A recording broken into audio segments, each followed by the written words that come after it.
दोस्तों, आज की कहानी है पुनः विवाह भाग 1। दोस्तों, कहानी शुरू करने से पहले अगर आपने हमारे चैनल को सब्सक्राइब नहीं किया है तो सब्सक्राइब कर लीजिए ताकि आपके पास पहुंचे हर नया वीडियो।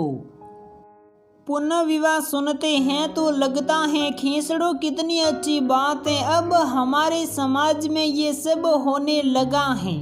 चाहे लड़का हो या लड़की, पुनः विवाह सबकी जिंदगी में एक नए रंग देता है। पर ये ढेर सारी खुशियों के साथ साथ कई सारे ऐसे भाव को भी जिंदगी में महसूस कराता है जो साधारण लोग नहीं सोच पाते। जो उस रिश्ते में या उस पुनः विवाह में बंधे हैं, ये वही लोग समझ पाते हैं या महसूस कर पाते हैं। ये कहानी भी दी ऐसे लोगों की है। सूरज जो कि बैंक में मैनेजर हैं, पैसा रुतबा सब कुछ है, पर कमी थी तो एक जीवन साथी की।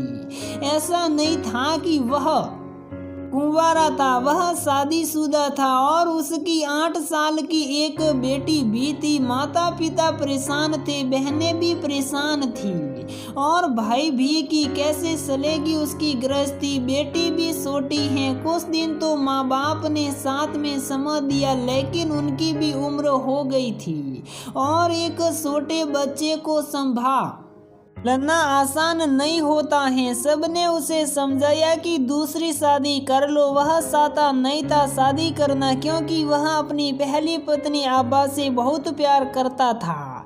परंतु बेटी के लिए उसने हाँ कह दिया। फिर तो सब तलाश में लग गए एक ऐसी लड़की की जो कि सूरज और उसकी बेटी दोनों का ख्याल रख सके। और ये खोज पूरी हुई नीता में। नीता जो कि शादीशुदा थी और उसका डिवोर्स हो चुका था। उसका भी एक बेटा था 6 साल का।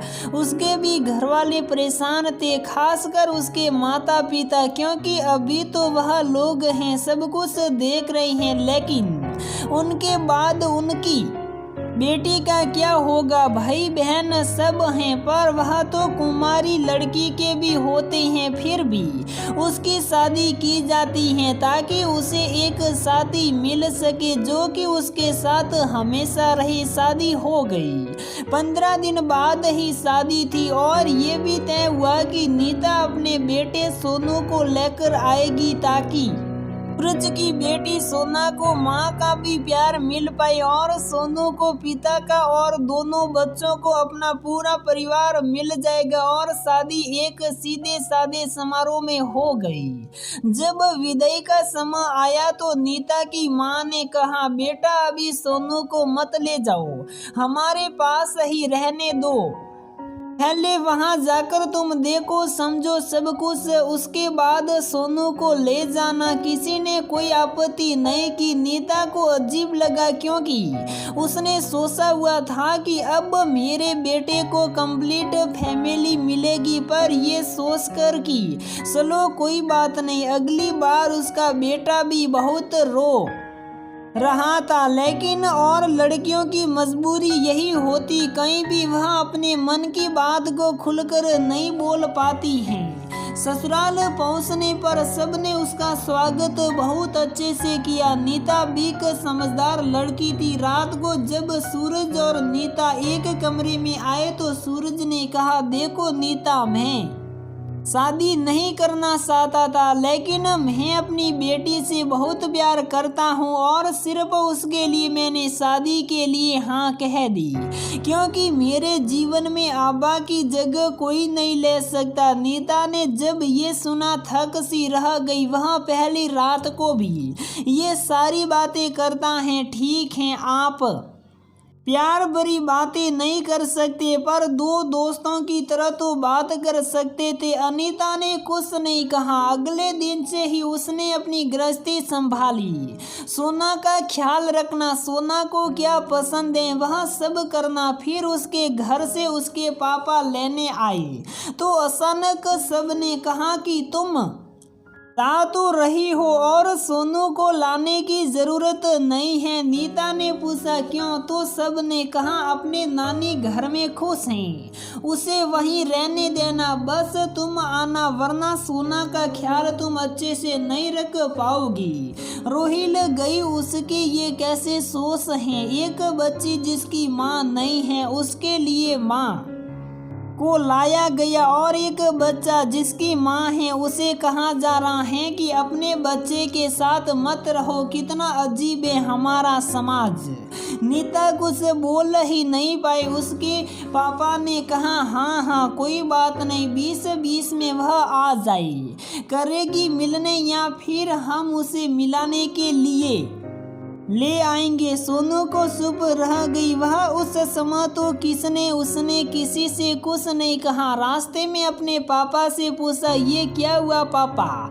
मैं तो ये हुआ था ना कि सोनू भी मेरे साथ जाएगा। तब नीता के पापा ने कहा बेटा व्हाट्सएप सिर्फ कहने वाली बातें थी। बाद में उन लोगों ने कहा था कि हम सिर्फ नीता से रिश्ता जोड़ लेंगे। सोनू वह किसी और का खून है, हम उसे अपने साथ रखे। हमें बात नहीं बताई क्योंकि जानते थे अगर तुम ये सुनोगे तो तुम शादी नहीं करोगी। और बेटा सोनू तो एक लड़का है, मेरा छोटा बेटा बनकर रह जाएगा हमारे पास, लेकिन तुम्हारी तो पूरी जिंदगी पड़ी है। वह मेरा बेटा है, मैं अपने बेटे को छोड़ दूं और किसी और की बेटी को प्यार करूं? कैसे लोग इस तरह की उम्मीद रख पाते हैं पापा?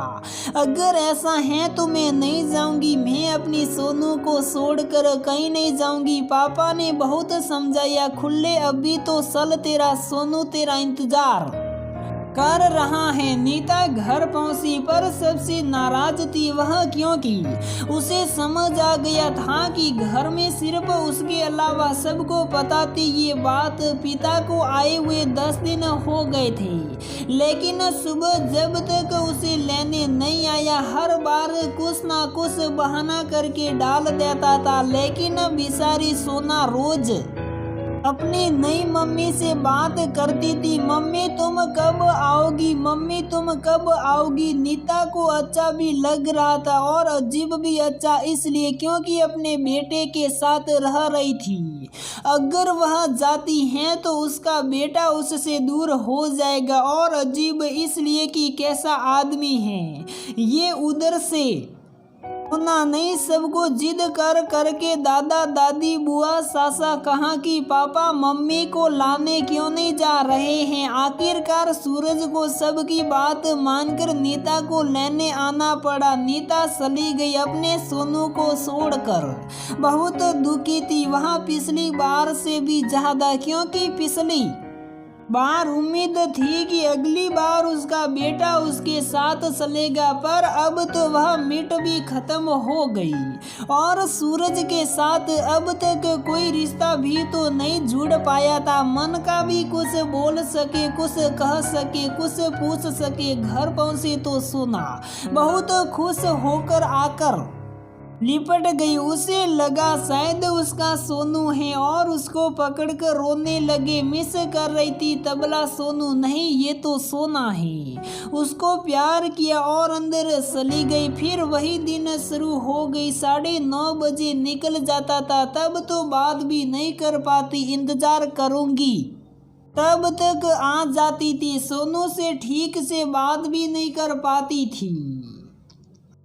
दोस्तों ये कहानी अभी पूरी नहीं हुई है। अगर इस कहानी का भाग 2 चाहिए तो प्लीज़ दोस्तों आप हमें वीडियो के नीचे कमेंट बॉक्स में ज़रूर बताइए, ताकि हम जल्दी से जल्दी इस कहानी का भाग अगला जल्दी से जल्दी ला सके। अगर दोस्तों आपको हमारी ये कहानी पसंद आती है तो वीडियो को लाइक करें, शेयर करें और हमारे चैनल को सब्सक्राइब ज़रूर करें।